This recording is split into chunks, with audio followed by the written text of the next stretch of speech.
Hey there. Subscribe to my channel. And also press this bell icon. Senator Harris, thank you so much for sitting down and welcoming us to your alma mater, Yes, the Howard University. the Mecca. And we're going to talk about that later, but first I want to talk about what's going on right Yes, now of in the course. news, especially coronavirus. Yeah. If you win, your administration is going to inherit a really dire situation. A key model is projecting deaths could reach 3,000 a day by December, in part because of declining vigilance of the public. So, as you know, President Trump has promised a coronavirus vaccine by the end of the year or maybe sooner. Would you trust that vaccine?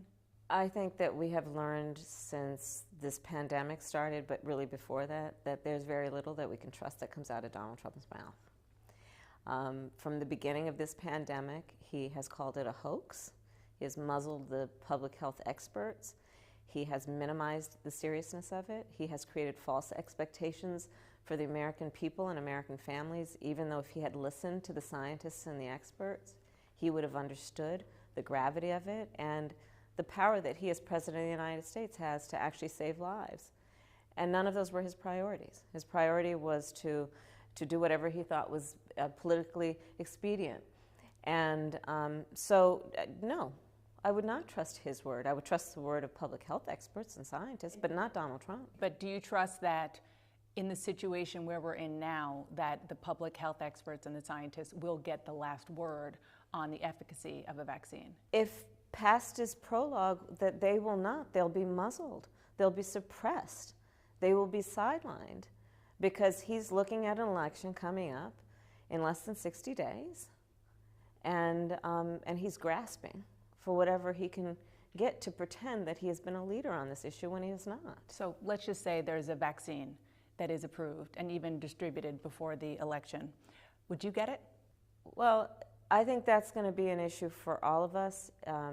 I will say that I would not trust Donald Trump, and it would have to be a credible source of information that talks about the efficacy and the reliability of whatever he's talking about. I will not take his word for it. He wants us to inject bleach. No, I will not take his word. Dr. Fauci said a vaccine wouldn't be approved unless the American people had really assurances that it was safe and that he feels that it was safe and that if that happens, he would take it. Do you feel more comfortable hearing someone like Dr. Fauci say that? No, I think Dr. Fauci has proven for anyone who's been watching him for years and years to put the public health of the American people as the highest priority in terms of his work and his reputation and his priority. Yes, I trust Dr. Fauci. So let's look down the road that at some point, hopefully, there will be a credible and a safe vaccine for coronavirus. If and when that happens, should all 50 states require students to get that vaccine before entering public school? Well, first, Dana, I would say that there's a huge distinction between creation of a vaccine and then peer-reviewed and to the point that it is actually viable. Big difference between vaccine and vaccinations. Absolutely. And one of the issues that I think is very critical on this point about whether people are actually vaccinated is whether there's a national plan. Joe Biden and I have a plan, a national plan. Donald Trump does not. And so when we start breaking down different populations, there has to be an overall plan that thinks about those who, and will administer vaccines to those who have been hardest hit, who are most vulnerable and most in need. And that's the kind of approach we need to have. When you get to the point of vaccinations, would that plan include requirement for public schools to take the coronavirus vaccine? I will listen to the public health experts and hear what they have to say. Early on, the former Vice President, Joe Biden, appeared to support a federal mask mandate. And now he says he would put a lot of pressure on governors, on mayors, on local officials for them to issue the mandate. So can you clear this up? What exactly is the Biden-Harris stance on this? Would a Biden-Harris administration support a federal mask mandate? So the Biden-Harris position on this is that leaders must lead. And one of the ways leaders lead is they set standards. And so what Joe has been very clear about in his personal behavior, much less in what he is admonishing and requesting of the American people, is that we all make the sacrifice to wear a mask in the interest of love of our neighbor, in the interest of defeating or at least reducing the health risks and the number of deaths in America. So it's about a national standard. Everyone should wear a mask. And here's the thing about this. None of us likes wearing a mask. Nobody likes to wear a mask. But there's a difference between a standard. But it's about sacrifice. Right. There's a difference between a standard and a mandate. Would it be a federal mandate under the Biden-Harris administration? It would be a standard. No, listen, this is not about, in terms of the priorities of Joe Biden and myself, this is not about punishment.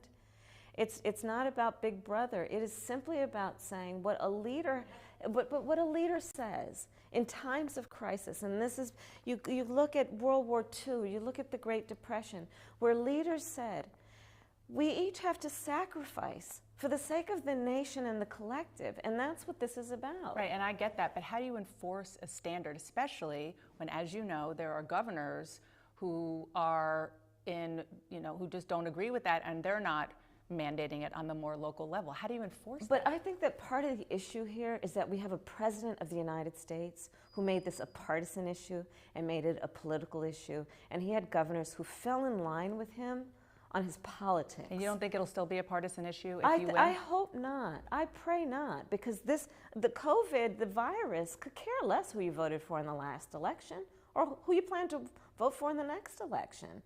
And we need leadership that appreciates that on certain issues they should not be partisan, and wearing a mask certainly shouldn't be one of them. I want to turn to Kenosha. Okay. You believe that the officer who shot Jacob Blake should be charged. You were the district attorney in San Francisco. I'm wondering if you put yourself in the position of the DA in Kenosha and how you would feel if you got pressure from the Democratic running mate to be Vice President of the United States to put criminal charges in without necessarily knowing the facts that the DA knows. You're absolutely right, and that's why I've been very clear. I'm not in full possession of the facts of the case, but based on what I've seen, I think that charges very much should be considered and should be considered in a very serious way, and that there should be accountability and consequence. But I think the bigger point here is also that we have to agree that we can't have a system that does not require accountability and consequence for everyone who breaks the rules or breaks the law. And that includes police officers. But everyone is entitled to due process, everyone, including police officers, and I encourage that, I support that. I think our democracy and our system of justice requires that. The way I took what you said, I think it was last week, was much more forward-leaning, that they should be charged. I think that based on what I saw, he should be charged. But I am not in full possession of the facts and the evidence, and I'm clearly not the prosecutor in the case. And the prosecutor in the case must make a decision based on all of the evidence and all of the laws that include giving everyone, and in particular those who might be charged, due process in the process. I'm sure you've been following the story in Rochester, New York.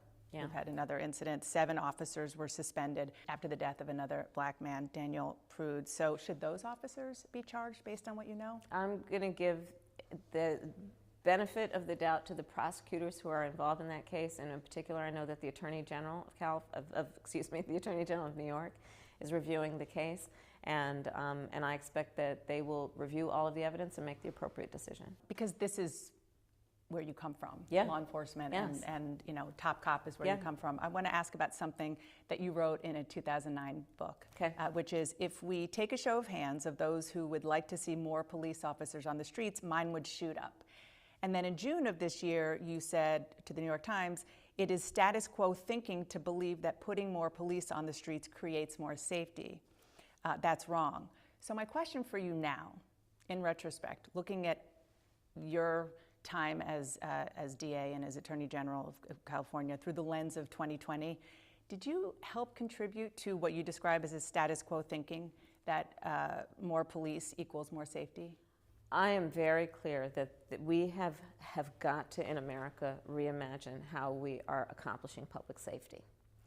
And what I believe now and what I believed then remains true and consistent, which is, if you look at the communities that have no or very little police presence as compared to those who have a high degree of police presence, you will see stark differences.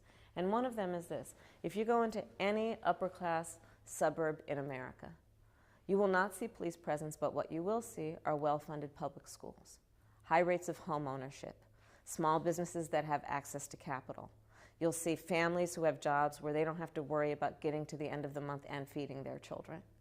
And so if we want to create safe communities, one of the smartest ways we can do that is invest in the health of those communities, because healthy communities are safe communities. Would your hand still shoot up if somebody asked if you would want more police officers on your streets? What I would say now is what I would say then, which is I want to make sure that if a woman is raped, a child is molested, or one human being murders another human being, that there will be a police officer that responds to that case, and that there will be accountability and consequence for the offender.